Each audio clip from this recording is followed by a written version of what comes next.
ఈరోజు కేంద్ర ప్రభుత్వం బీజేపీ యూపీఏ 1 గవర్నమెంట్లో అనేక పోరాటాలు చేసి సాధించిన ఉపాధి హామీ చట్టాన్ని నీరుగార్చడం కోసం, రద్దు చేయడం కోసం పేరు మార్చిన పేరుతోని రామ్జీ అనే పేరుతో మారుతున్నారు. పేరు మార్చడం కాదు, ఇక్కడ బీజేపీ నాయకులు అంటున్నారు ఒక పేరు మాత్రమే మారుతున్నాం అంటున్నారు. పేరు కాదు మార్చేది, ఉపాధి హామీ చట్టాన్ని తీసేస్తున్నారు. ఉపాధి హామీ చట్టాన్ని తీసేసి కూలీల యొక్క పొట్ట కొడుతున్నారని చెప్పి సిపిఎం పార్టీ డిమాండ్ చేస్తూ ఉంది. ఇది తప్పు.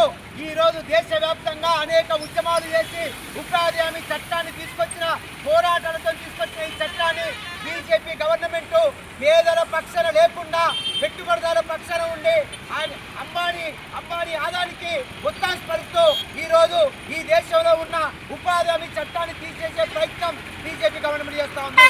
దీన్ని నిరసిస్తూ ఈరోజు దేశవ్యాప్తంగా ఎర్ర జెండా నాయకత్వాన, సిపిఎం నాయకత్వాన నిరసన కార్యక్రమం ఇస్తున్నాం.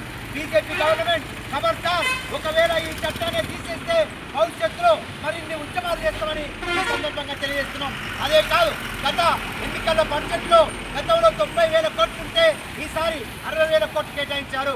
నిరంతరం దీన్ని ఒక నిధులు తగ్గిస్తూ ఉపాధి హామీ చట్టాన్ని తీసేయడం కోసం ప్రయత్నం చేస్తున్నారు. కాబట్టి బీజేపీ గవర్నమెంట్ చేసే ప్రయత్నం ఇదే. పేదల పక్షాన కాకుండా ధనవంతుల పక్షాన ఉండే పద్ధతిలో బీజేపీ గవర్నమెంట్ చేస్తూ ఉంది. బీజేపీ గవర్నమెంట్కి పేద ప్రజలు బుద్ధి చెప్తారని ఈ సందర్భంగా తెలియజేస్తూ, ఒకవేళ ఈ చట్టాన్ని ఉన్నట్టుగా కొనసాగించాలని చెప్పి 200 రోజులకు కూలీలకు వేతనం కల్పించాలి, కూలీలకు ఇవ్వాలని చెప్పి ఈ సందర్భంగా సిపిఎంగా డిమాండ్ చేస్తున్నాం.